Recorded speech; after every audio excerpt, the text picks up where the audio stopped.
নমস্কার। আরও একটি নতুন রান্নার সাথে কারি পাতায় আপনাদের সবাইকে স্বাগত জানাই। আজ বানাচ্ছি মিক্স ভেজ উইথ পনির। চলুন দেখে নিই এটা বানাতে কি কি উপকরণ লাগছে।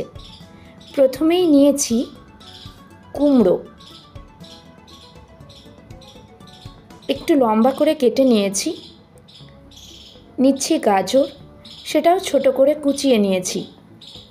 কিছুটা ক্যাপসিকাম কুচোনো, লাগছে একটা টমেটো কুচি,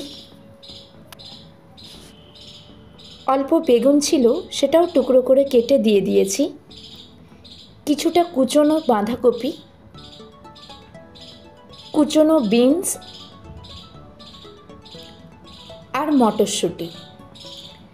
এক কথায় এই রান্নাটা এক প্রকার ফাঁকিবাজি রান্নাও বলতে পারেন। ফ্রিজে যা যা সবজি ছিল সেগুলো দিয়ে কি বানাবো খুঁজে পাচ্ছিলাম না, তাই সেগুলোকে সব একত্রিত করে একসাথে এটাই বানাতে শুরু করলাম। আর হ্যাঁ, তার সাথে লাগছে কিছুটা কুচোনো ধনেপাতা